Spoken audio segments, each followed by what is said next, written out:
Donc, comme je disais, nous allons voir un exemple de prise de position avec les meilleures probabilités. Il faut noter que le trading, c'est un business de probabilité. Et dans un business de probabilité, comme je vous l'ai souvent dit ici, la seule chose sur laquelle vous avez une emprise 100%, c'est votre gestion de risque.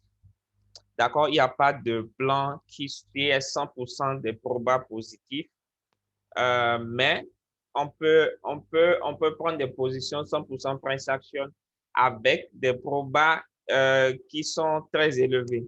Ensuite, nous allons voir comment utiliser les patterns harmoniques, les scanners harmoniques pour avoir des zones de renversement à forte probabilité.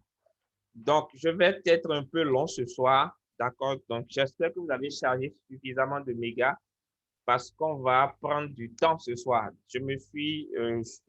Voilà, on va prendre du temps ce soir. Donc, ensuite, on va voir comment maîtriser la corrélation entre les paires de devises et l'indice du dollar. Et nous allons enfin voir le journal de trading. Et dernière chose que nous allons voir que je n'ai pas énuméré là, nous allons faire une revue de marché rapidement sur la base de la stratégie des scanners, des patterns harmoniques. D'accord? Bien, good. Donc, un exemple de prise de position avec les meilleurs probas. Alors, comme vous voyez là, quand vous voulez prendre des positions avec les meilleures probabilités, il y a une série de choses que vous devez respecter. Comme je vous l'ai dit souvent, le trading est un business de probabilité. Un instant, je vais couper le son.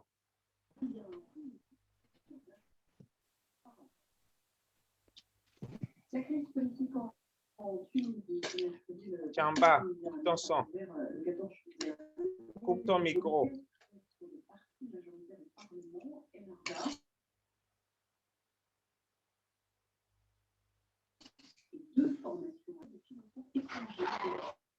C'est bizarre ça.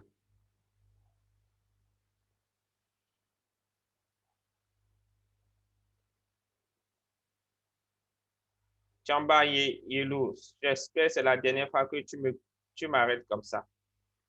Bon. Donc, lorsque vous voulez prendre des trades avec les meilleurs probas, il y a une série de questions que vous devez vous poser. Il y a une série d'éléments que vous devez prendre en compte. Premièrement, c'est la structure du marché. Lorsque vous voulez prendre un trade, la première chose que vous allez chercher à voir, c'est quelle est la structure du marché sur l'unité de temps de prédilection. Votre unité de temps de prédilection, ça peut être du H1, ça peut être du H4, ça peut être du D1. Moi, j'affectionne particulièrement le H4 et le D1. Donc, l'unité de temps sur laquelle vous prenez position, quelle est la structure du marché? Est-ce qu'on est dans un marché baissier? Donc, un marché baissier est caractérisé par une loi de dos baissière. Une loi de dos, c'est quoi? C'est quand les sommets et les creux sont de plus en plus bas. Et est-ce qu'on est dans une structure haussière? Est-ce qu'on est dans une... oui, vous aurez l'enregistrement, mais ce n'est pas pour cette raison que vous allez quitter. Parce que je vais dire à la fin exactement ce qu'il faut faire pour avoir l'enregistrement. Ce n'est pas capture aujourd'hui, ce n'est pas seulement capture. Il a constaté qu'il y a des gens parmi vous, ils envoient les captures à ceux qui sont absents pour qu'ils envoient ça. Non, non, il n'y aura pas de capture aujourd'hui. Ceux qui vont rester jusqu'à la fin sauront quoi faire pour avoir l'enregistrement. Voilà, donc il y aura l'enregistrement. Abdul. Donc, je disais, donc il faut analyser la structure du marché. Est-ce qu'on est dans un marché baissier? Est-ce qu'on est dans un marché haussier? Est-ce qu'on est dans ce qu'on appelle du shopping market? C'est-à-dire, est-ce qu'on est ni baissier ni haussier? Est-ce qu'on est dans un range? Ou est-ce que la tendance n'est pas claire? Quand la tendance n'est pas claire, c'est ça qu'on appelle un shopping market. Un shopping market, c'est quand la tendance n'est pas claire. Donc, moi, ce qui me fait rire un peu chez les gens aujourd'hui, ceux qui se lancent en trading, c'est leur capacité. Romain, s'il te plaît, coupe ton micro.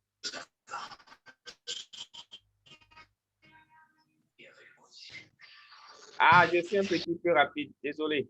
J'ai eu un peu. OK, d'accord. Donc, mais vous aurez l'enregistrement, il n'y a pas de souci. OK? Vous aurez l'enregistrement pour écouter.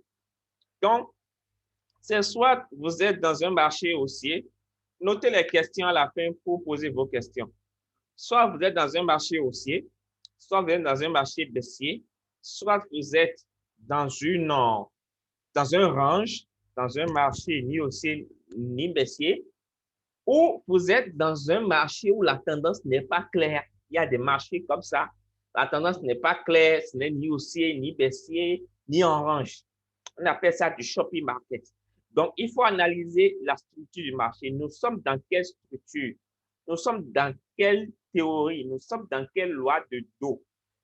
Dans une loi de dos haussière, dans une structure haussière, on a les bas de plus en plus hauts et les hauts de plus en plus hauts.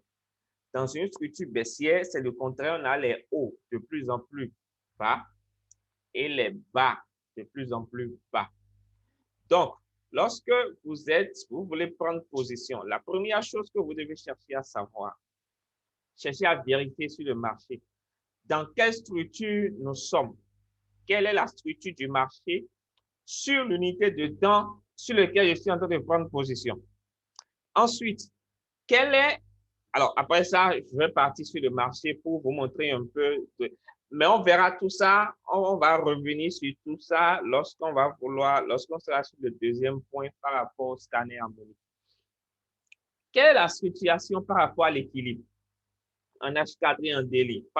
Quand vous prenez par exemple position en H4, il faut toujours avoir, quand vous prenez position sur une unité de temps, il faut toujours 2 unités de temps au moins, c'est-à-dire l'unité de temps sur laquelle vous prenez position et une unité de temps beaucoup plus grande qui vous permet d'affiner la tendance et de voir s'il n'y a pas un scénario contraire.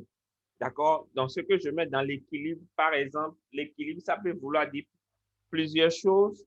L'équilibre, par exemple, c'est la moyenne mobile, peu importe celle que vous utilisez.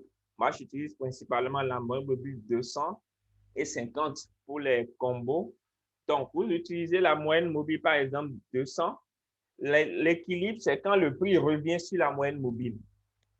C'est ça l'équilibre, en fait.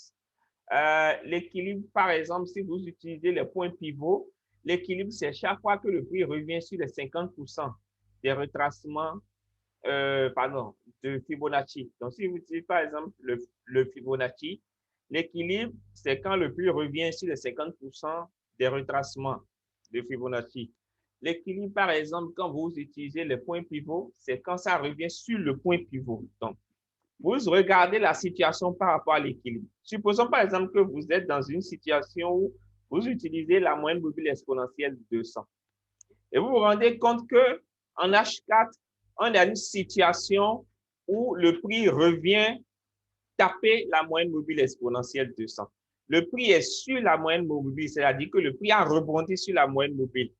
Alors qu'en D1, vous vous rendez compte que là, le prix est suffisamment loin de la moyenne mobile exponentielle 200 en D1. D'accord? Et qu'on se prépare à un retournement de tendance. Ça peut arriver que vous ayez un signal en H1. Par exemple, vous avez un signal d'achat. Mais vous vous rendez compte que par rapport à l'équilibre, le prix est déjà suffisamment haut en D1. Donc, ça crée un conflit. Soit vous prenez, mais comment on appelle ça? Vous sécurisez ça vite. Soit vous ne prenez pas parce que sur les 2 unités de temps, c'est contradictoire. D'accord? Donc, il faut analyser la situation par rapport à l'équilibre. Deuxièmement, j'aurais dû mettre ça en première position, mais ce n'est pas grave. Il faut définir votre zone de valeur. Le trading moderne, le trading d'aujourd'hui exige de ne jamais entrer en position si vous n'avez pas défini votre zone de valeur, si le prix ne vient pas sur votre zone de valeur. La zone de valeur, c'est une zone de tension, c'est la zone sur laquelle vous estimez qu'il y aura une réaction. On parle d'une zone et non d'un niveau. Une zone n'est pas juste un trait que vous tracez. Vous devez avoir une base sur laquelle vous tracez le trait. Et la zone, ça veut dire que vous définissez une marge de 15 pips au-dessus, 15 pips en dessous du trait. D'accord? Je vais vous montrer un exemple. Je vais vous montrer un exemple sur mes graphes. Par exemple, là, j'ai pris le GBP NZD ce soir. C'est en train de couler. Voilà, graphe. Par exemple, vous voyez ici, on a quoi? Qu'est-ce qu'on a ici? Ici, on a une esquisse, un chiffre rond. D'accord? Ici, on a un chiffre rond. Donc, qu'est-ce qui s'est passé?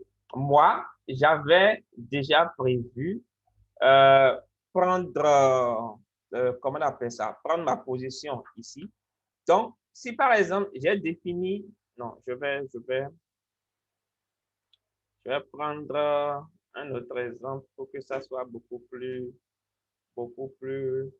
truc pour vous.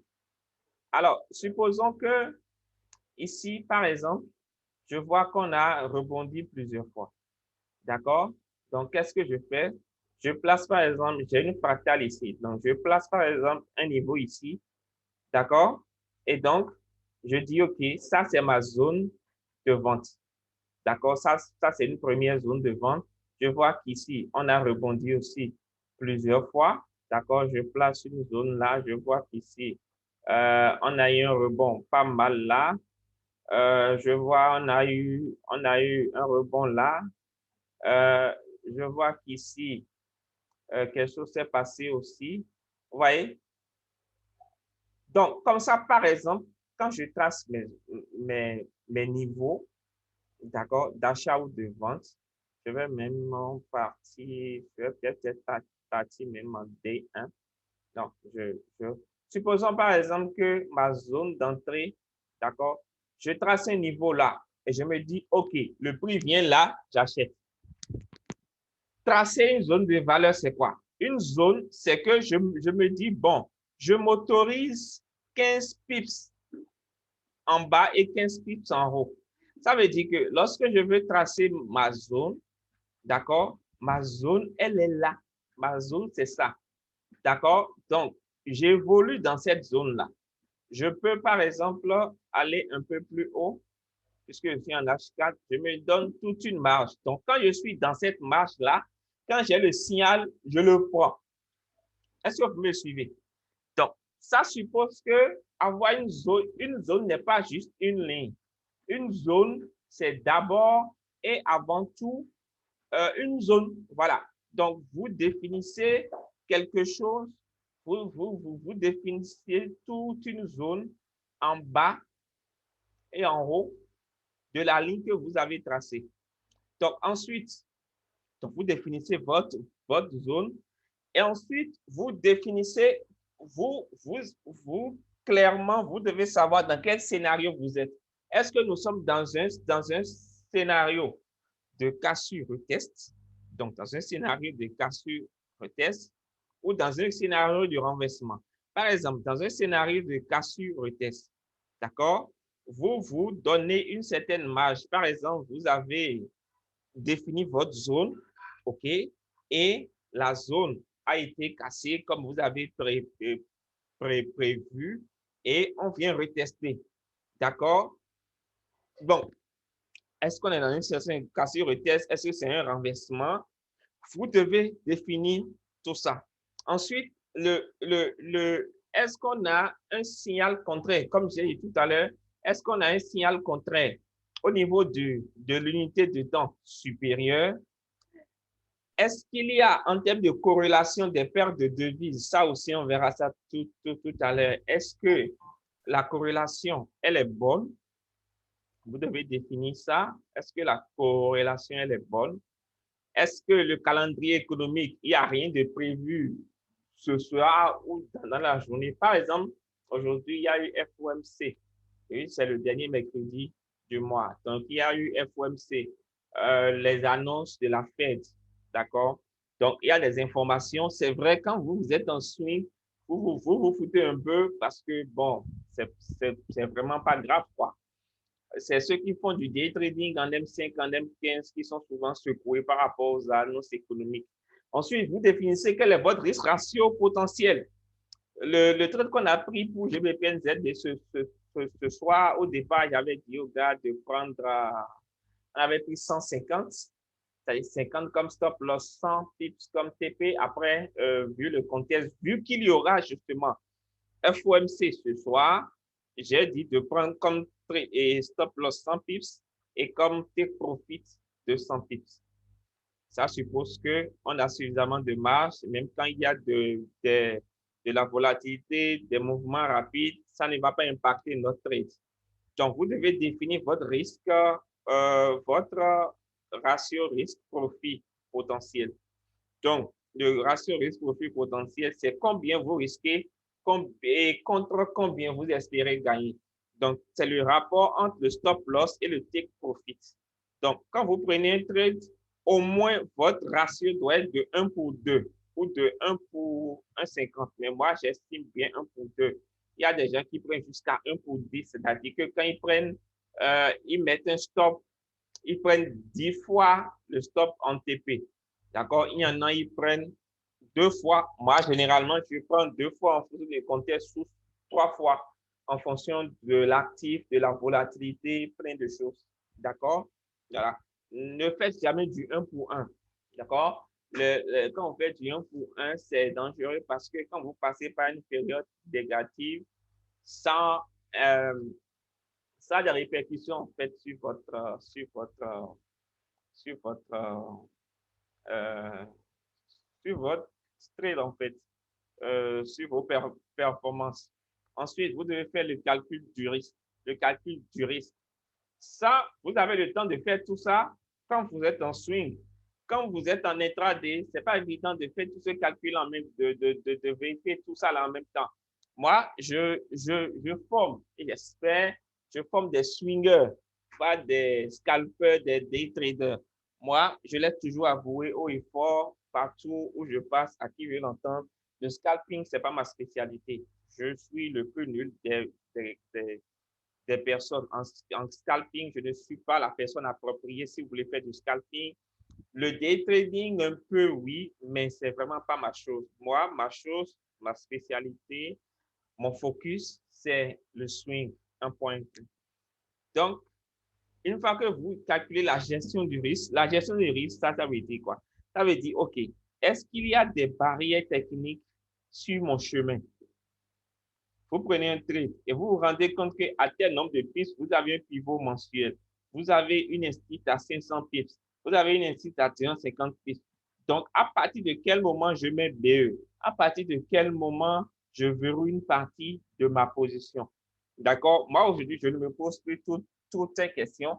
Quand je prends un trade, c'est soit stop, soit TP, soit BE. Quand je fais la moitié du chemin, je mets à briquet vert. D'accord? Et j'oublie. D'accord? Voilà. Et soit BE, soit TP. Des fois, comme la fois passée, vous allez passer à un pips du TP, ça va revenir vous sortir après Kevin. Mais ce n'est pas grave. C'est la réalité du métier. Quel est votre signal d'entrée? Vous devez avoir vos signaux d'entrée. Le signal, ça peut être une bougie. Un instant, s'il vous plaît. Le signal, ça peut être une bougie. D'accord, ça peut être un indicateur, mais même si c'est un indicateur, validez toujours ça par une bougie. Quelles sont les caractéristiques de l'actif? Est-ce que l'actif est plus efficace en tendance? Est-ce que l'actif est plus efficace comme tendance? Est-ce que c'est un actif volatile? Par exemple, les indices synthétiques sont, pardon, les indices, les devises, comment les appelle? Très volatiles là. J'oublie le nom. Euh, comme le USD MXN, USD SEC, Euro NOK, USD NOK et tout ça. Ça, c'est des paires de devises très volatiles. D'accord? C'est des paires de devises très volatiles et vous devez savoir. Donc, quand vous discutez, par exemple, c'est parce qu'on est en GBP NZD ce soir que j'ai pris comme stop 100. Ça aurait été un trade comme USD, JPI, j'aurais pris 25 pips ou 50 pips. D'accord? Voilà. Donc, il faut savoir les caractéristiques de l'actif et puis, voilà, les paires exotiques. Les paires exotiques, voilà. Donc, c'est les paires exotiques, c'est rapide, c'est volatile. Et dernière chose, définition du management de la position. La gestion du risque, pardon, je me suis trompé là. La gestion du risque, c'est le calcul du volume. Quel volume vous prenez? C'est-à-dire, votre stop loss, est-ce que ça correspond à au plus 1% de votre capital? Quand vous prenez un trade, vous ne devez jamais dépasser. En tout cas, ça, c'est mon conseil. Ce n'est écrit nulle part. Ça, c'est mon conseil. Il faut faire l'effort de ne pas dépasser 1% de son capital en termes de stop loss. D'accord? 0,50, c'est l'idéal. Et le management de la position, c'est comment vous allez gérer la position. Combien de blocages, combien de blocages, oui, il y a sur le chemin de votre trade. Et donc, par rapport à ça, comment verrouiller du profit au fur et à mesure.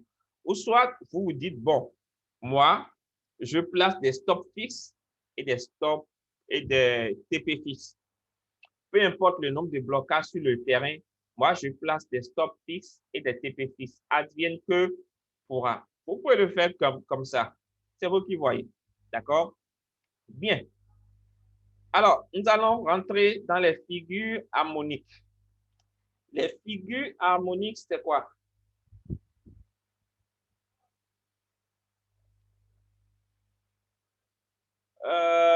Faut noter les questions, Abdul. Faut noter tes questions. Tu auras le temps de les poser quand je vais finir mon intervention. D'accord?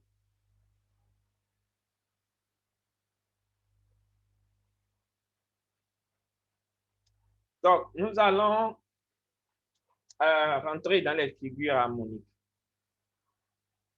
Euh, Avant de vous expliquer les figures harmoniques, je vais vous expliquer ce qu'on appelle, ce que je désigne par le cycle du marché.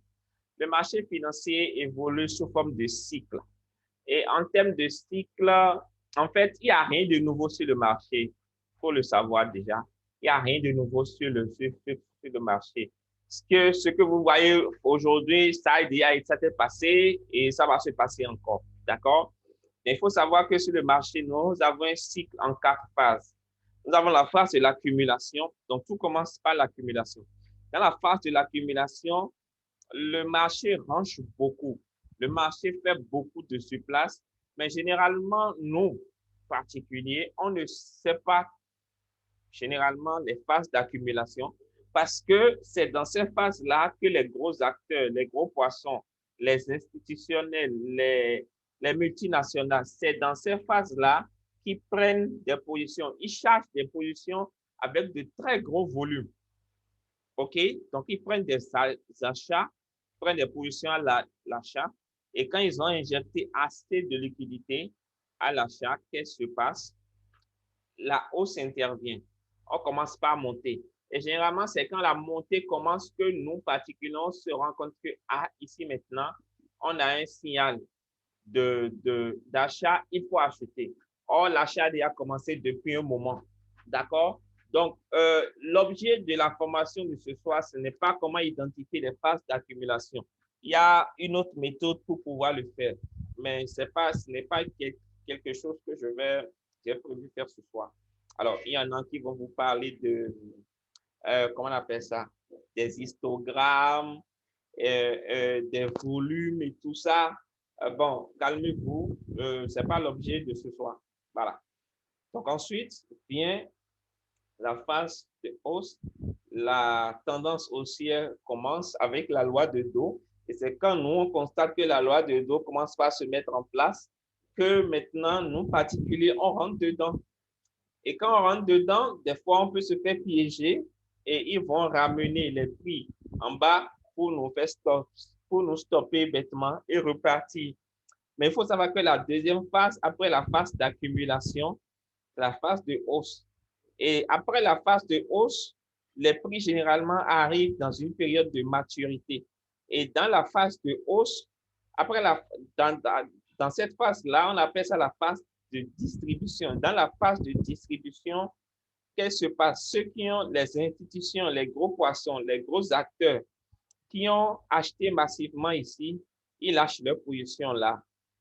Soit ils prennent leur take profit, d'accord? Ils prennent leur TP, ils lâchent les ventes et, pardon, ils lâchent les achats et ils prennent des ventes, d'accord? Mais il n'y a pas vraiment besoin qu'ils prennent des ventes pour que le prix tombe. Il suffit juste qu'ils sortent de leur position. C'est ce qui est arrivé au niveau du Bitcoin. Et donc, qu'est-ce qui s'est passé dans la phase d'accumulation?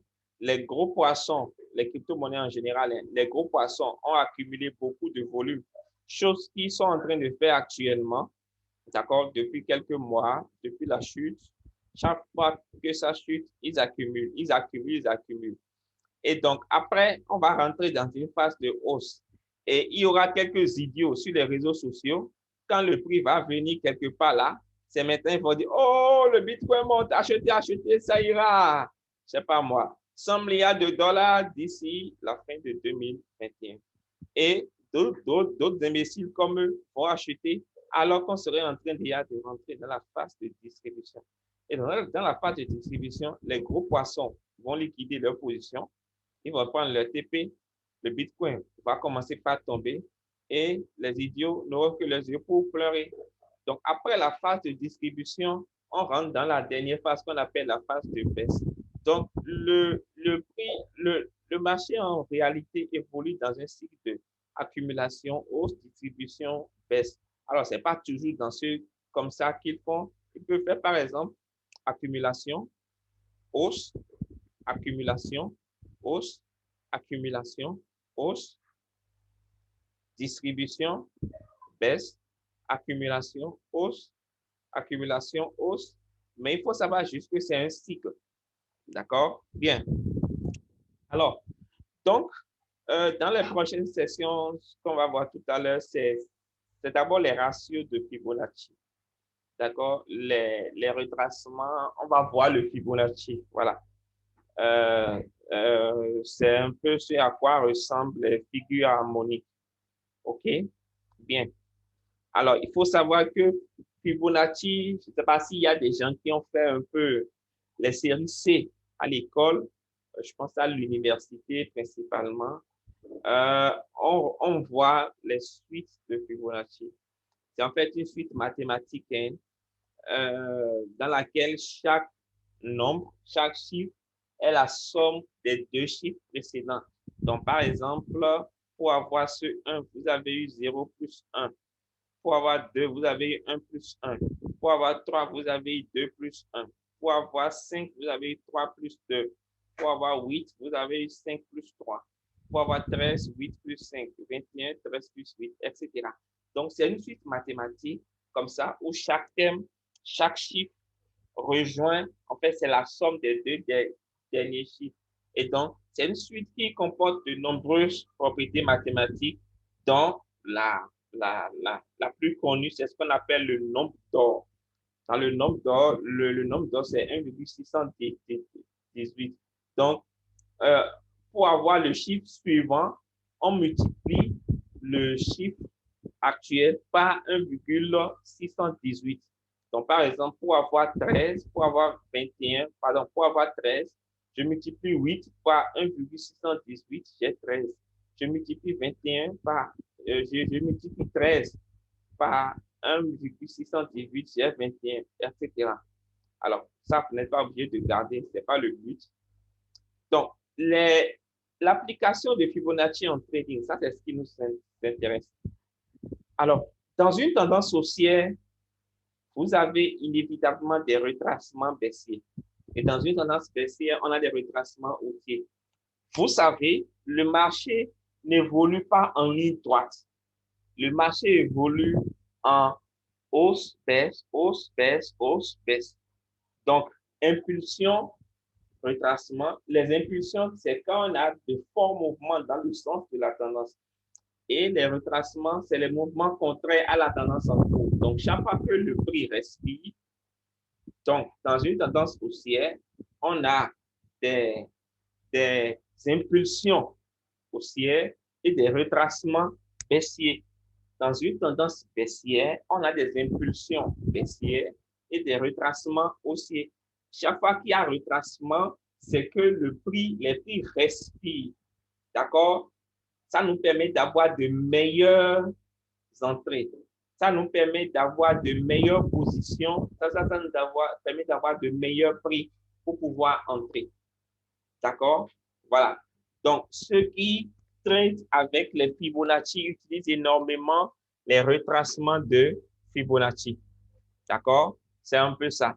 Donc, ici, par exemple, vous avez impulsion. On est dans une tendance haussière ici.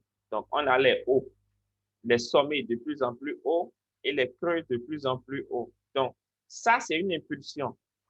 Ça, c'est un retracement. Ce qui est en rouge. Ça, c'est une impulsion. Ça, c'est un retracement. Impulsion, retracement, impulsion, retracement, impulsion, retracement. Jusqu'à ce qu'on change de mouvement de tendance, on commence par avoir impulsion, retracement, impulsion, retracement. Et chaque impulsion est plus haute que l'impulsion précédente. Donc, les retracements de Fibonacci, celui qui a créé l'outil, après analyse, a estimé qu'on peut mesurer avec l'outil Fibonacci les niveaux de retracement existants. Ça nous permet d'avoir des niveaux qui agissent sous forme de support ou de résistance. Donc, on utilise les retracements de Fibonacci pour avoir des niveaux de support ou de résistance pour pouvoir entrer. Donc, vous avez les principaux qui sont utilisés. Vous avez les 38,2%, vous avez les 50%, vous avez les 61%. D'accord? Donc, 50%, 32%, 61%, un peu plus bas. Je vais vous montrer tout ça sur des graphiques.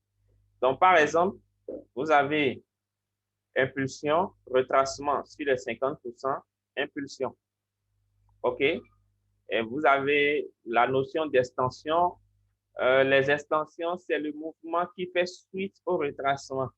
D'accord? C'est ce que j'appelais tout à l'heure les impulsions. Donc, les extensions, c'est le contraire des retracements. Donc, il y a 100%, 127%, 161%. D'accord? Bien. Alors, je vais vous montrer un peu ça quand même pour que vous ne vous perdiez pas dans tout ce lot. Je vais prendre un graphique nu. Voilà. On va prendre un graphique nu.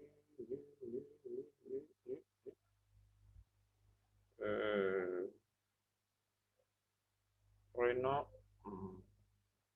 Et même l'embarras de choix. Allez, prenons ça. D'accord? Prenons ça. Donc, par exemple, j'ai une forte. Alors, si je me mets par exemple en H4 ou si je me mets en D1 par exemple, qu'est-ce qui va se passer? Non, alors, restons en H1. Je me rends compte que j'ai eu une forte impulsion. D'accord? Donc, je vais prendre l'outil de retracement de Fibonacci là. Je clique dessus. Je mets ça ici au début de la hausse. D'accord? Et je trace comme ça. D'accord? Alors, quand je trace comme ça, qu'est-ce qui se passe? J'ai les 23% là. D'accord? Qui peuvent me faire office. Si par exemple, je vois qu'on est dans une tendance haussière, je vais acheter, je peux dire, bon, lorsqu'on vient sur les 23%, ça peut faire office de support. Donc, qu'est-ce que je fais? J'attends et je vois, est-ce qu'on aura une réaction? Est-ce qu'on aura un rejet ici? Si on a un rejet, je le prends.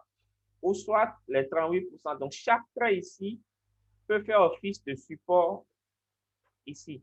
Donc, peuvent me donner de meilleurs prix pour pouvoir entrer sur le marché. OK? Donc, je vais prendre un autre.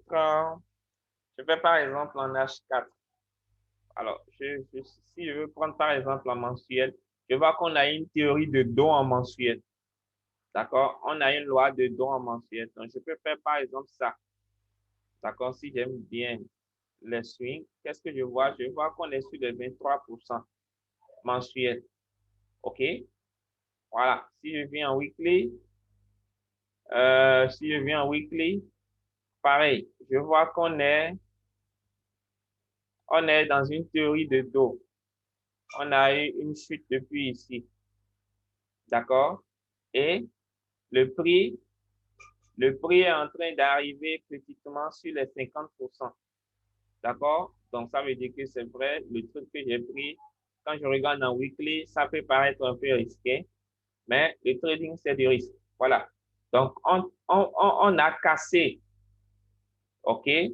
On est revenu ici, les 38%, on fait office de support, on est revenu là. Et là, maintenant, on a cassé les 38%, on s'en va petitement vers les 50% en weekly. D'accord? Mais ce n'est pas le plus important. C'est ce que je vais vous montrer. Par contre, ici, qu'est-ce que je constate? Je constate qu'on est dans une loi de dos haussière. Donc, la hausse a commencé là. Donc, j'ai le choix de prendre tout ça ou de prendre juste cette hausse-là. Donc, si je décide de prendre tout ça, qu'est-ce qui se passe? Je vois que mon TP est pratiquement sur les 23%, ou je peux carrément viser les 50%. Ça suppose que l'équilibre est ici, comme je vous avais déjà dit par rapport à l'équilibre. D'accord? Donc, chaque fois que j'utilise le Fibonacci, j'utilise ça comme les niveaux me servent de support ou de résistance. Donc, par exemple, là, je fais ça. Vous voyez, ici, j'ai 100%. Ici, j'ai 161%. D'accord? Je peux bel et bien modifier les niveaux. D'accord? Avant 100%, après 100%, pardon, on a vu au niveau des extensions, on a 127% et 161%. Donc, avant 100, 161%, on peut dire, bon, on a, euh,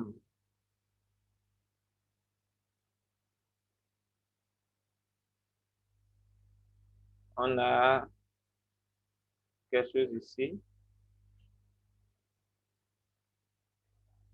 On a 127%. D'accord? On a, je pense, c'est quelque chose comme ça. Mais bon, je vais régler tout ça après.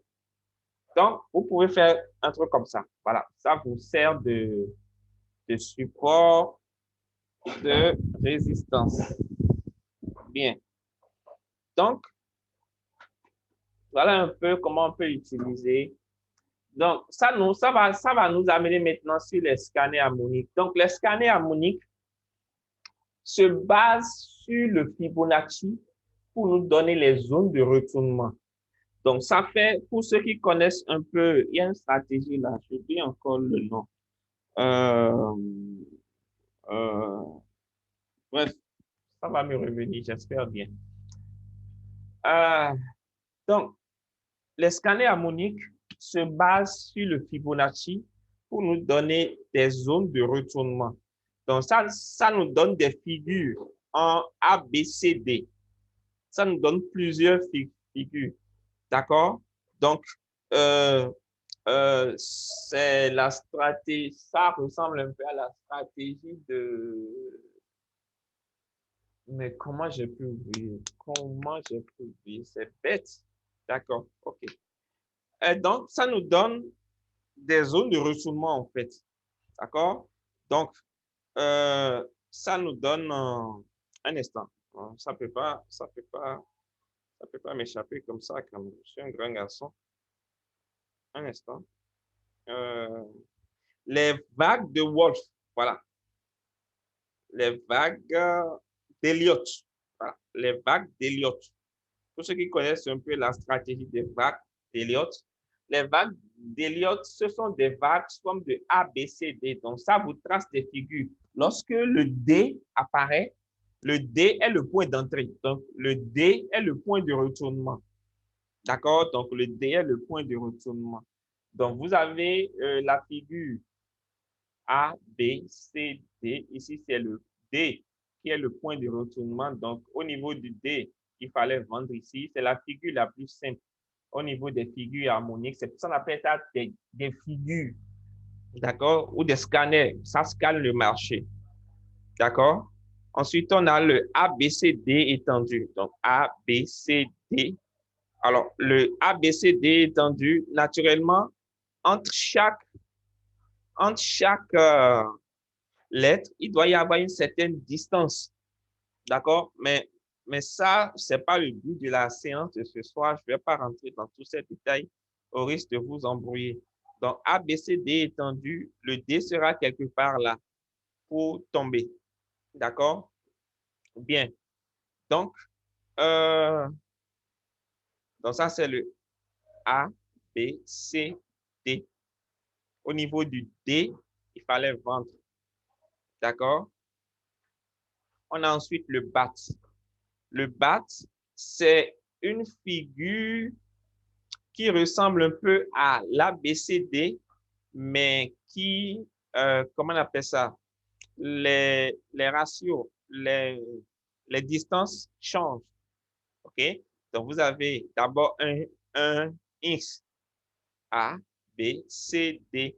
Donc, vous avez le BAT qui est généralement une figure harmonique au ciel. Donc, quand le D apparaît, vous devez acheter. Le D est le point d'achat. Ça donne le signal d'achat. OK? Le D est le point d'achat. Ça donne le signal d'achat. Ça, c'est le BAT. Ensuite, donc, le X, A, B, C, D. Donc, le D est le signal, le D vous donne le signal de retournement. OK? Voilà. Alors, petite parenthèse, les scanners harmoniques ne doivent pas être utilisés hors des zones que vous aurez définies. Les zones peuvent être, je vous l'ai déjà dit dans les vidéos passées, ça peut être des instits, des chiffrons, ça peut être des blocs de contrat, ça peut être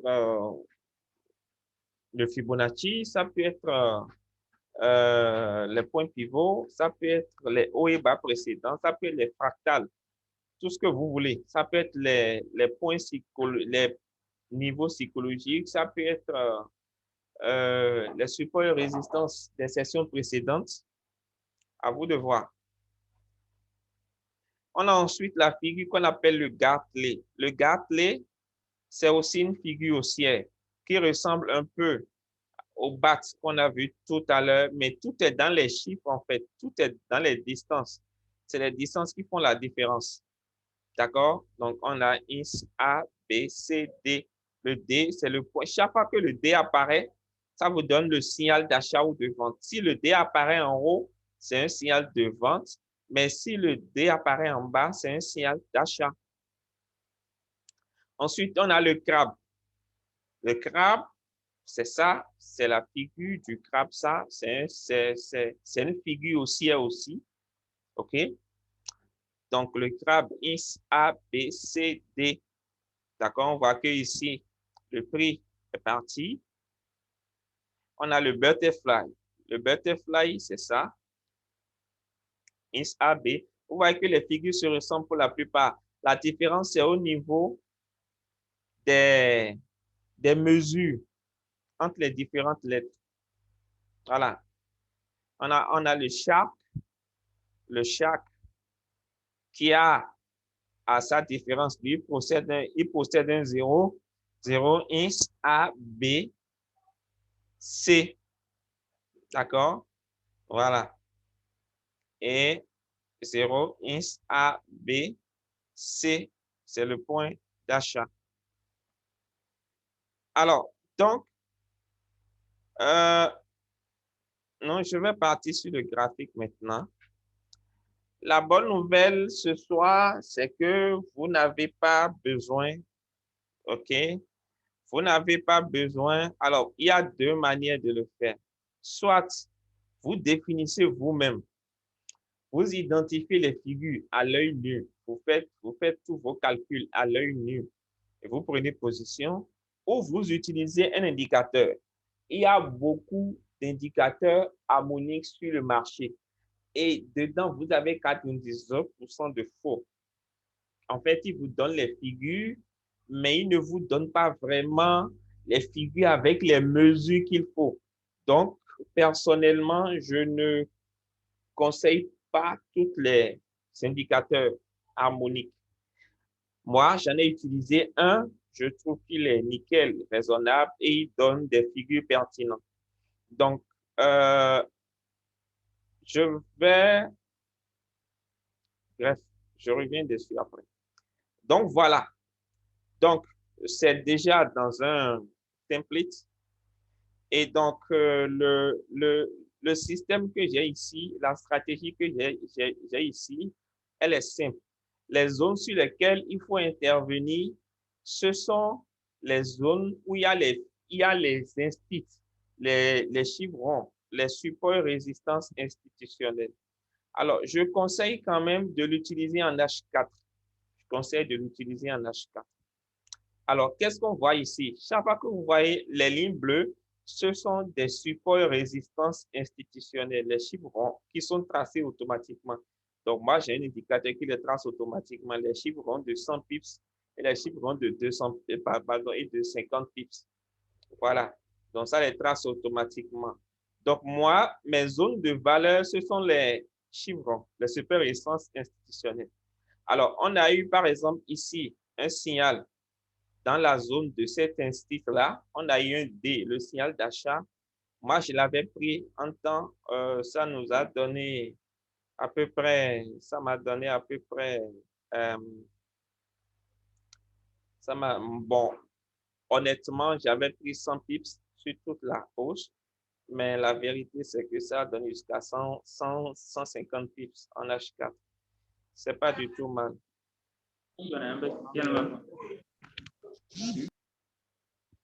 Donc, quand je fais ça, je prise, je mets là, je sens pips et quelques. Voilà. Un instant, il y a quelqu'un qui vient d'arriver et qui n'a pas coupé son micro. Abdul, coupe ton micro. D'accord? Donc, si vous n'avez pas de signaux en H4, allez-y en D1. D'accord? Qu'est-ce qu'on a là? Qu'est-ce qu'on voit? On voit qu'on a un signal d'achat en D1. On l'a sur cet institut-là. Donc, on pouvait acheter. Moi, je l'ai acheté personnellement. J'avais pris 100 pips après, je suis sorti. D'accord? Voilà. On va voir toute une stratégie après pour prendre position sur la base du premier élément qu'on a vu. Le premier élément qu'on a vu par rapport à ça. Mais on reviendra dessus. Donc, je viens ici, par exemple, je mets mon template en H4. Pour le moment, je n'ai pas encore de signaux ni vendeur ni acheteur en H4. OK? Par contre, je l'ai eu en D1. J'ai eu en D1 sur cet institut-là. D'accord? J'ai eu un signal d'achat ici sur l'institut. Mes zones de valeur, ce sont les instituts. Donc, voilà, qui m'a donné près de 250 pips. Je n'ai pas pris. Hein? Je n'ai pas pris. Voilà. Donc, il va y arriver des fois où vous aurez un signal en H4 et le signal contraire en D1. Évitez de prendre ce genre de signaux. D'accord? Je vous les mets tous. OK, en H4, on a eu ce joli signal-là. Hein? Et en D1, on a eu le même signal d'achat. Voilà. Ça, c'était NZDJPI. D'accord? Maintenant, je vais quand même vous montrer un scénario, un système de prise de position, d'accord, suivant ce plan-là. Donc, premièrement, on dit d'analyser la structure du marché. Alors, supposons que je veux prendre position en H4. OK, je veux prendre position en H4. Vu que c'est mon unité de temps de prédilection, je vais prendre position en H4. D'accord? Je voulais prendre position là. Donc, je vais d'abord analyser quelle est la structure du marché. La structure du marché, elle est comment ici? Répondez-moi dans le chat. Quelle était? Alors, je prends cette zone-là. Je ne prends pas à partir d'ici. Ici, on était dans quelle structure? Baissière, haussière, neutre, shopping market, on était dans quelle structure là? Personne pour me répondre, hein? On était dans une tendance baissière. Très bien. Donc, on était dans une tendance baissière là. Donc, ayant eu un signal d'achat, ça veut dire que j'ai un signal contre tendance, contre la tendance qui est en cours. J'ai pris GBPUSD. Donc, j'ai un signal contre la tendance qui est en cours. OK? Et un signal contre la tendance qui est en cours, je dois prendre ça en compte. Donc, la structure du marché, elle est baissière. Ensuite, par rapport au journalier, si par exemple, j'avais mis ma moyenne mobile exponentielle 200, d'accord, que j'affectionne personnellement, ma moyenne mobile exponentielle 200. Je mets ça ici, par exemple, pendant qu'on était là, je vois qu'on est loin de l'équilibre parce que l'équilibre, c'est la moyenne mobile exponentielle 200. Donc, je vois qu'on est loin de l'équilibre. D'accord? Je fais rapidement un tour en D1. En D1, je vois qu'on était en bas de l'équilibre. D'accord? On était en bas de l'équilibre. Donc, qu'est-ce que moi je fais? C'était un peu bizarre, mais c'était compréhensible. Donc, on était en bas de l'équilibre. On était un peu en bas de l'équilibre. Donc, retour sur l'équilibre, retour sur l'équilibre en H4. Je pense que c'était prenable. Ensuite, quelle était ma zone de valeur? Ma zone de valeur, c'est l'instit à 100 pips ici. D'accord? Chaque fois qu'il y a une instit, mes instits, ce sont mes zones de valeur. Mes zones de valeur, ce sont les instits. D'accord? Ce n'est pas uniquement les traits. Comme je l'ai dit, il faut avoir quelques pips avant, autour du trait. C'est important. Ensuite, quel est mon scénario? Clairement, mon scénario ici, c'est un scénario de renversement. Ici, c'est un scénario, si j'avais acheté par exemple là, c'est un scénario de cassure, retest. Mais là, c'est un scénario de renversement, de retournement de tendance. D'accord? Et les scanners harmoniques, c'est beaucoup plus des scénarios de retournement de tendance. J'irai voir maintenant la pattern pour le signal que j'ai en D1. En D1, je n'ai pas de signal d'achat. J'avais un signal de vente ici, mais je n'ai plus de signal d'achat. D'accord? Donc ici, c'est bien parce que on avait légèrement cassé et on est repassé au-dessus. Donc pendant que j'avais le signal, on avait cassé, on avait clôturé au-dessus de la moyenne mobile exponentielle 200 en D1. Donc c'était du pain béni pour moi. La corrélation entre les paires de devises. On est sur GBPUSD. Ça, on reviendra dessus tout à l'heure. Je vais vous en parler. Donc, je vais sauter exprès cette étape-là. OK? Est-ce qu'il y avait une news économique? Il faut toujours vérifier.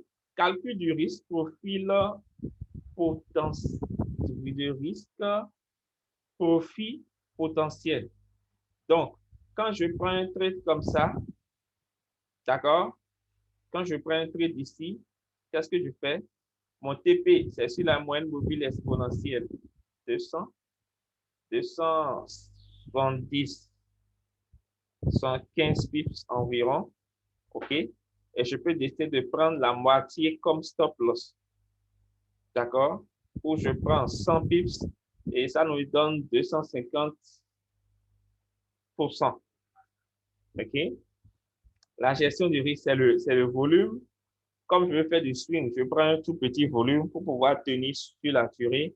Mon signal d'entrée, c'est deux choses ici. C'est essentiellement deux choses. C'est l'apparition du D ici. C'est l'apparition du chiffre D là. C'est l'apparition du chiffre D là. Et cette bougie verte là. C'est cette bougie verte là qui m'informe que maintenant, on est en train de vouloir se retourner. Donc, c'est cette bougie verte-là, associée au chiffre D là, qui me donne le signal. Ce n'est pas dès que le chiffre D apparaît automatiquement, je rentre dedans. Non. Parce que je peux rentrer dedans et le D va disparaître.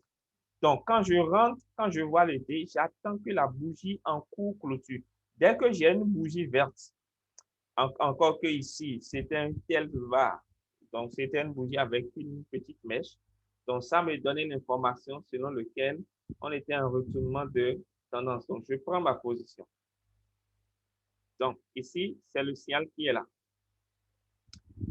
Caractéristique relative, c'est GBP-USD super volatile. Donc, je me mets en sécurité en prenant un stop de, allez, un stop de 100 pips. D'accord? Et mon money management, je vois que ici, il y avait une instit là. D'accord? Je peux par exemple aller chercher à voir est-ce que j'ai un pivot sur la voie.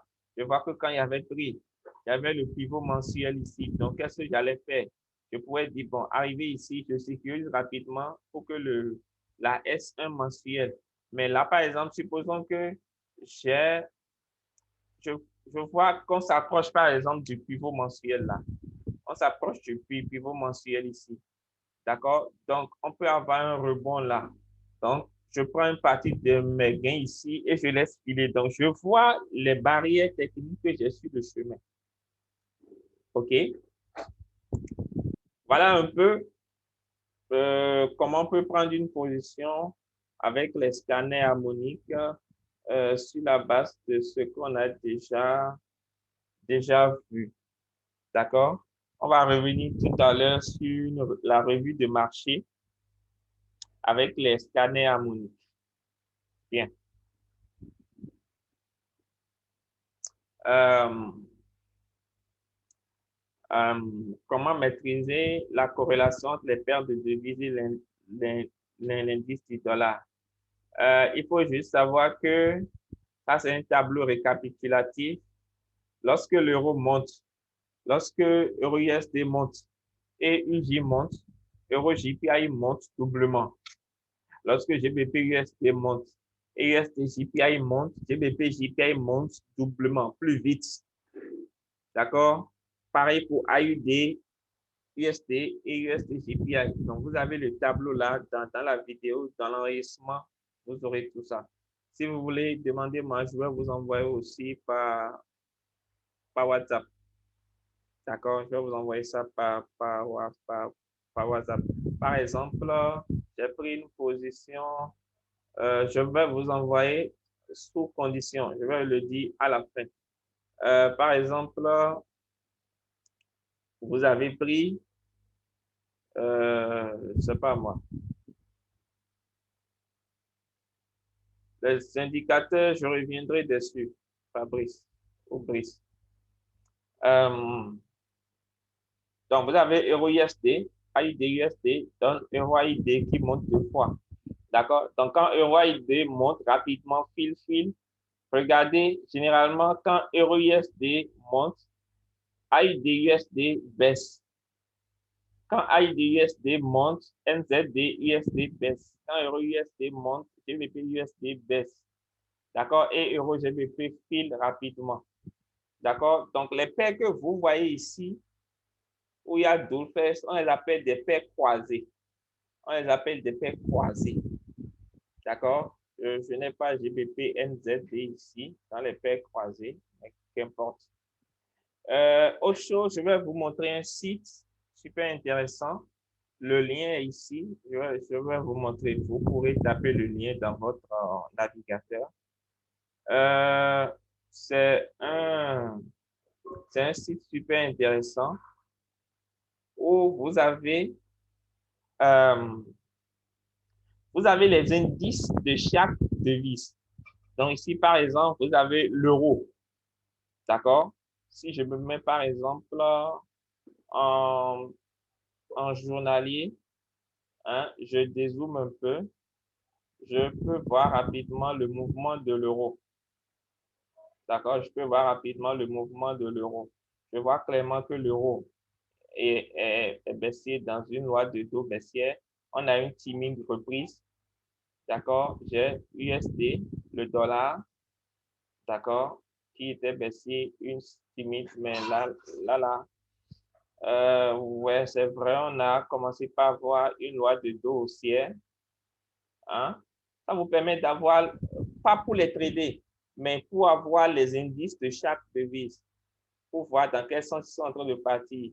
Ici, c'est le CHF, JPI, CAD, NOC, MICN, plein. D'accord? Vous avez même l'indice de l'or. L'indice de l'or. Qu'est-ce qu'on a? On a un or. On a l'or qui baisse. Et quand l'or baisse, le dollar, lui, il est en train de vouloir monter. D'accord? On a l'argent aussi. OK, là, je suis en journaliste. Si je me mets en mensuel, on peut voir beaucoup plus.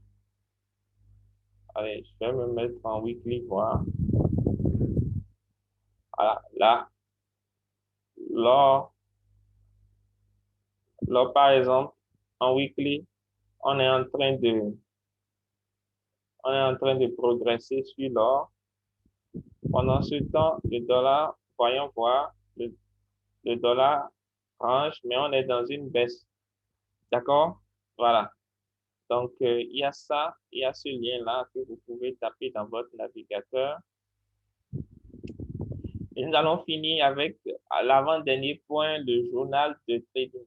Donc, le journal de trading, le meilleur journal que moi, je vous recommande, c'est un site qu'on appelle MyFXBook. C'est un site qu'on appelle MyFXBook et qui vous retrace un peu. Donc, MyFXBook. D'accord? Vous allez sur MyFXBook. Vous allez lier votre compte de trading à MyFXBook et chaque jour, ça va vous donner le résumé chaque jour, chaque semaine, chaque mois. Ça va vous donner le résumé de votre compte au quotidien. D'accord? Je vais vous montrer un exemple. Je vais vous montrer un exemple de...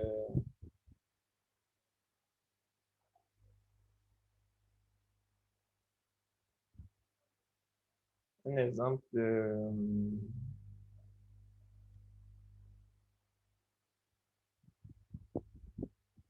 Bon, allez, je vais voir s'il y a des captures. Je peux avoir des images de ça. Voilà, ça vous donne un tableau comme ça. OK? Ça vous donne un tableau comme ceci. Et donc, chaque jour, vous avez un tableau comme ça. D'accord? Vous avez un tableau comme ça. Vous avez vos gains en pourcentage, ce que vous avez gagné sur la journée mensuellement et comment votre compte est en train d'évoluer. Donc, vous liez en fait votre compte à MyFXBook. D'accord? Voilà. Il y a plein de tutos sur Internet. Et donc, à côté de ça, donc, ça vous permet, moi, je trouve que c'est le meilleur journal. Au lieu de faire quelque chose à la main avec un fichier Excel et tout ça, ça vous donne vraiment quelque chose de super bien. D'accord? Ça vous donne quelque chose de super bien. Je ne sais pas pourquoi ça...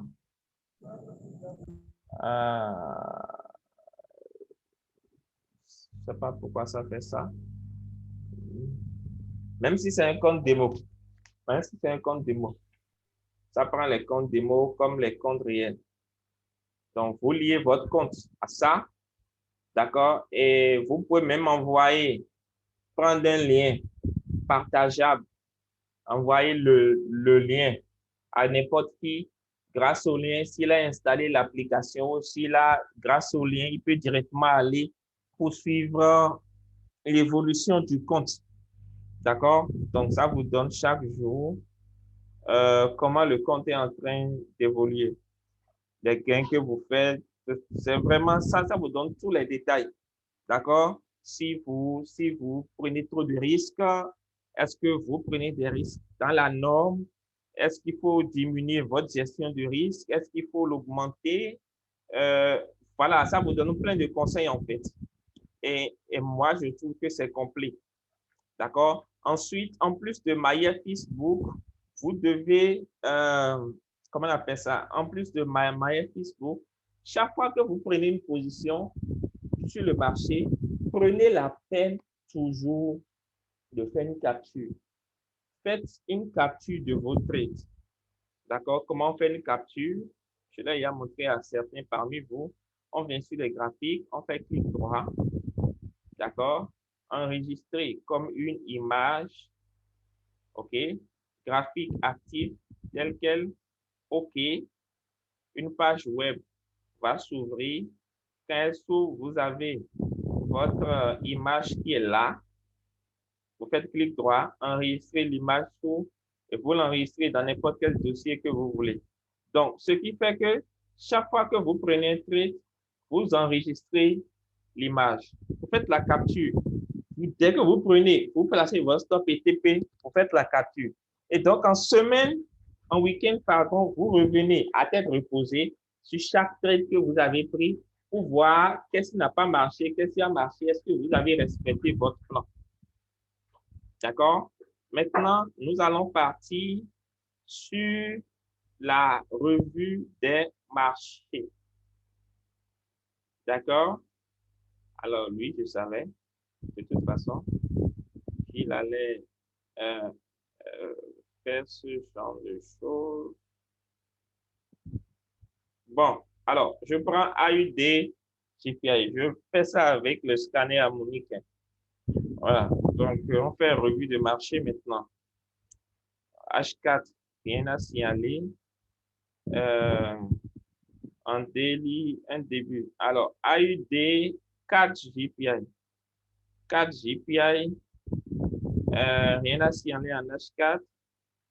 En daily, on avait déjà un début ici. On a eu un signal ici qui est bien parti. Hein. Voilà. Donc, ce qu'il faut peut-être espérer sur 4 GPI, c'est un signal de vente, donc un ABCD. Lorsque le D va se former, il faudra peut-être vendre quoi, parce qu'on est toujours dans une pression baissière. Maintenant, il faut que le D se forme dans une zone, pas n'importe où au hasard. OK? Quand je prends GBP, JPI, même chose. Il faudra signaler, pardon, surveiller la vente. D'accord? Alors, je vais quand même vous donner une astuce pour le stop et le TP. Quand par exemple, vous avez pris votre signal là, vous avez eu le signal là, vous avez eu le rejet là, vous êtes rentré par exemple ici. D'accord? Votre premier TP objectif doit être là. Pourquoi? Regardez, on a le B là. Hein? Donc, généralement, vous allez chercher le B dans un premier temps. Ensuite, le C. Ensuite, le A. Donc, vos objectifs, c'est B, C, A. Vous pouvez directement mettre le trait sur A. Qu'est-ce qu'on voit ici? On a cassé le B, on n'est pas arrivé sur le C, on est retombé. D'accord? On est retombé. Donc, premier objectif, vous pouvez vous dire, OK, chaque fois que moi je prends un trait, c'est juste le B que je vise. Ou je vise directement le C, ou je vise directement le A. D'accord? NZD, JPI. Donc ici, on aurait fait la vente, on aurait attendu. Ici, c'est le signal. Cette bougie-là, c'est le signal. Donc, on serait rentré là. Hein? Le B est là. Le C est ici. Et le B est là. Le A est là, collé au C. Et le INS est quelque part là. Donc, c'est à moi de voir. Euro USD, H4, nada. D1, on a un signal d'achat en D1 qui est même collé à une indice magnétique. Donc, le signal, c'était là, c'était sur cette bougie rouge-là. Donc, premier TP, ici, sur le B. Deuxième TP, sur le A. Troisième TP, sur le C. Je peux même viser là. GBP USD, on a un signal de vente actuellement sur le D. Maintenant, il faut voir. On a eu le rejet là. Hein? On a eu le rejet là. Donc, potentiellement, on peut vendre. Mais il faut regarder. Il faut regarder. Voilà, on a une grosse barrière là. On a une grosse barrière là. Donc, il peut nous donner jusqu'à 94, peut-être 100 pips, tu vois. Donc, c'est une situation un peu compliquée. Donc, pour prendre avec plus de sécurité, c'est ici. Si on a un signal ici, si on a un signal de vente, parce que là, le D persiste, mais le D peut disparaître après, quoi. Moi, je l'aurais pris beaucoup plus sécurisé sur ce niveau-là. Si on a un D qui apparaît là et on a un signal là, pourquoi pas le prendre? USD GPI. USD GPI. En H4, pas rien. En daily. Alors, vous pouvez faire le choix, l'option de trader uniquement en daily. C'est un choix. Ici, on a un signal. Mais est-ce que euh, en daily, alors on vient de faire l'objectif, on a fait l'objectif 1, l'objectif 2 qui est en cours ici, avant d'aller chercher l'objectif 3. Alors, moi, perso, je l'aurais.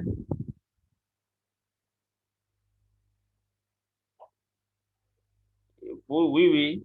Si tu utilises la stratégie des signaux harmoniques, des scanners harmoniques, pour suivre les signaux, plus les configurations de bougies. Donc, les signaux plus les bougies. Signaux plus bougies, c'est-à-dire zone, scanner harmonique plus bougie. Zone, scanner harmonique, bougie. Voilà, Arsène. Bon, là, c'est un peu compliqué. Donc, moi, si vous voulez un conseil de ma part, n'achetez pas avant ici. Voilà, n'achetez pas avant là ou là. Après, vous faites ce que vous voulez. Hein. Après, vous faites ce que vous voulez. Donc, ici, là. Voilà. Parce qu'on peut bien retomber. En plus, euh, la figure n'est pas une grande figure. Donc, elle n'inspire pas confiance. D'accord? Et il peut bel et bien revenir sur le lieu du crime là ou là. Moi, je serais beaucoup plus en sécurité ici. Si on attendait de retomber ici pour prendre la position. Mais ça, ce n'est que la vie de pattern. Wow. USDGPI a fait du sale aujourd'hui, apparemment. Euh, donc, on n'a rien encore ici. Quelqu'un a laissé son micro ouvert et est en train de gémir dans mes oreilles. J'entends des gémissements. Hein? Les gars, vous ne pouvez pas être ici et être en train de vous envoyer en l'air. C'est pas possible. Hein? Faites un choix. OK? Bien. Donc, qu'est-ce que j'ai ici? J'ai eu un D qui n'est pas parti loin. Donc, si j'ai un D ici aussi, pourquoi pas? Pourquoi pas? Je n'ai pas de signaux ni en D1 ni en H4. Donc, je ne fais rien. Rien de chez rien. Ici, rien. En D1 aussi, rien.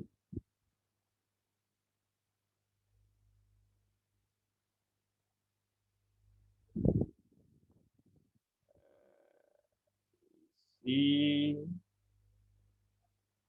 j'ai un signal AUDNZD de vente en H4. En D1, je n'ai pas de signaux. Donc, en H4, j'ai un signal de vente. Ouais, pourquoi pas. En plus, on est dans une pression baissière. Mais ce genre de vente, il faut rapidement sécuriser ça si vous prenez, parce que c'est peut qu'on est à la fin des cycles. D'accord? Mais moi, je pense que c'est prenable, hein. C'est bel et bien prenable en H4. Euh, euh, voilà, on n'a rien en H4 ici. En D1, on n'a rien. Euro AUD, Euro AUD, on n'a rien en H4. Ah ouais, on avait le joli signal là qui maniquait. C'est pas grave. Ouais, on n'a rien. Tout est déjà parti là. Moi, je ne vous conseille pas d'utiliser en bas du H4. Après, c'est votre argent. Vous en faites ce que vous voulez. Euh, voilà, voilà, voilà. Moi, j'en connais même qui les utilise en weekly. Moi, j'étais fou en fait avant. Avant, je les utilisais en weekly. Vous n'avez pas idée. Euh, c'est maintenant, je suis devenu un peu plus, voilà, un peu plus sage et tout ça. Euh, on n'a pas vraiment de signaux. Prenez toujours le temps d'attendre les signaux en H4 ou en D1. Toujours. D'accord? Le trading, c'est pas une course de vitesse. Le marché sera toujours là. Vous allez peut-être passer des jours, des semaines, une semaine sans signaux. Et vous aurez des semaines où les signaux vont pleuvoir. D'accord? Là, je suis dans une revue de marché. Il n'y a rien sous la dent pour le moment. À part un trade que je vous ai dit de prendre si vous voulez. Voilà, le trade de GBPNZD que j'ai pris. Ça colle très bien à mon signal en H4. Mais est-ce que en D1, ça me donne des probas? Oui. On avait un signal ici, c'est remonté. Oui, pourquoi pas? Ça me donne de jolis probas. Donc, normalement, quand j'ai pris ce trade-là, mon TP1 ça aurait été là, le X. Ensuite, le TP2, le B. Et le TP3, le C. D'accord? Donc, ça me donnait 200 pips environ. Qui vivra, verra.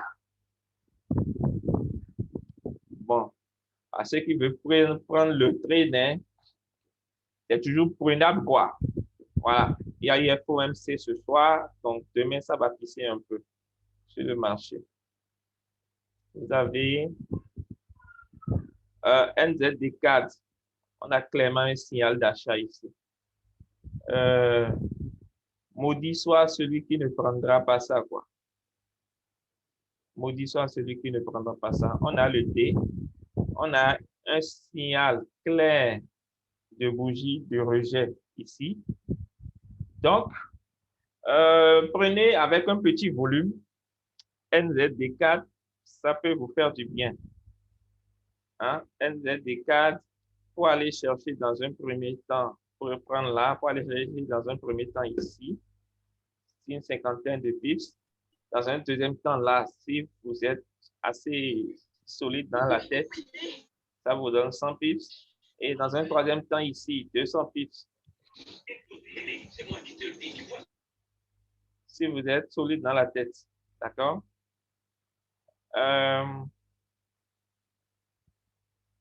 Ici, on n'a rien.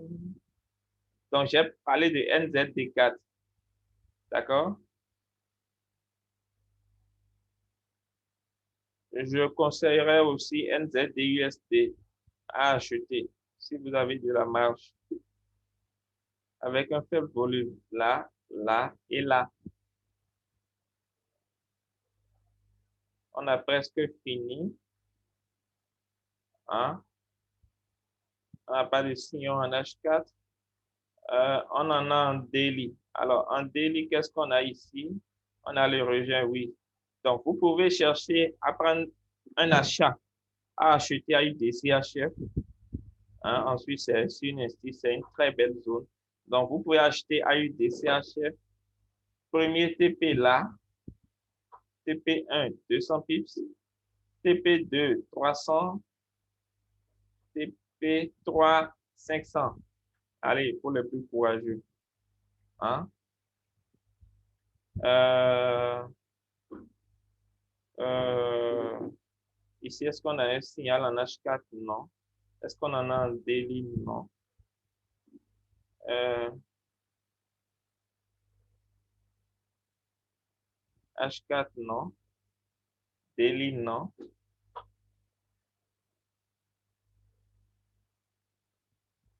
H4, non. Daily, non plus.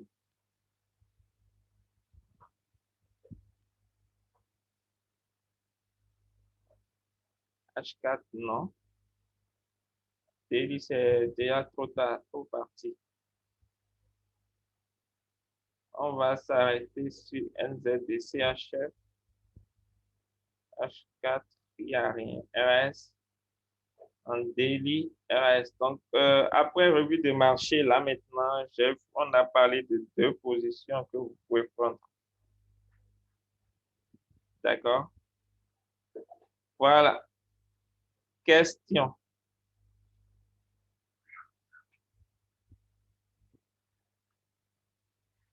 Question, je suis à vous.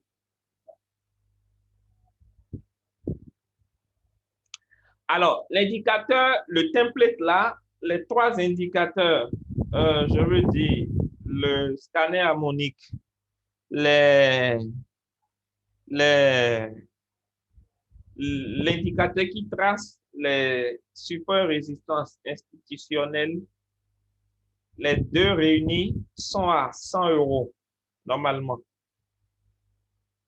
Sont à 100 euros. D'accord? Donc, celui qui trace les super résistances institutionnelles plus le point pivot sont à 100 euros. Il y a trois manières de les avoir. D'accord? Plus le point pivot, d'accord? 100 euros. Trois manières de les avoir. Premièrement, si, premièrement, acheter, payer les 100 euros pour les avoir. Deuxièmement, pour toutes les personnes qui ont acheté l'indicateur sur les combos, c'est gratuit pour vous. Payer et solder déjà l'indicateur des combos. Parce qu'il y en a qui n'ont pas encore soldé, c'est gratuit pour vous. Troisièmement, pour l'avoir, ça, c'est les personnes avec qui je travaille en live, en physique ici. Je vais vous ajouter une autre condition, mais que je vais donner dans le groupe, les traders là, avec lesquels je travaille en présentiel ici. Vos conditions seront à part. D'accord? Vos conditions seront à part par rapport par rapport aux trois indicateurs. Je vais vous en parler dans le groupe. Voilà. Par rapport aux autres, c'est soit vous avez acheté l'indicateur et vous l'avez gratuitement, soit vous n'avez pas acheté l'indicateur et vous achetez les trois indicateurs à 100 euros. Question.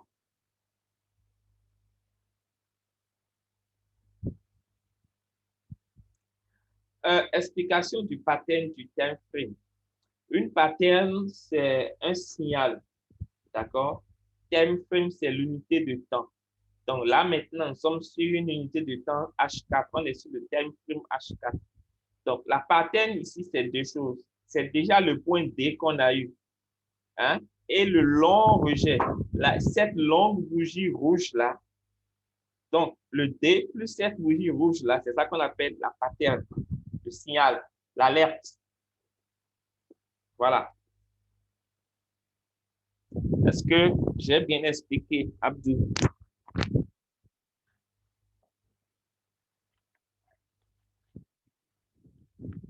Alors, pour ceux qui veulent avoir les trois, ceux qui veulent payer les trois à 100 euros, l'offre est disponible jusqu'à la fin de ce mois.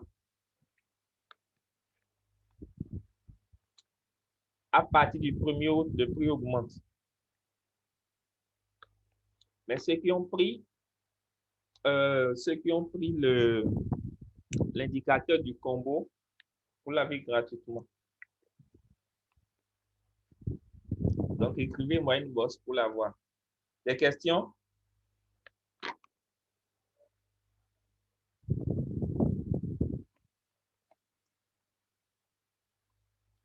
Posez vos questions, les gars.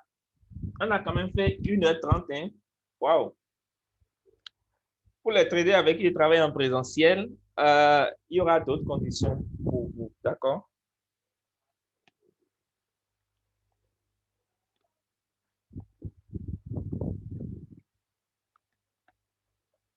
Maintenant, je vais mettre la vidéo sur YouTube. Donc, pour ceux qui vont voir ça sur YouTube, n'hésitez pas à m'écrire pour que je vous donne les conditions pour acheter des indicateurs. Voilà. OK. S'il n'y a plus de questions, eh bien, je vais vous dire que je vous aime bien. D'accord?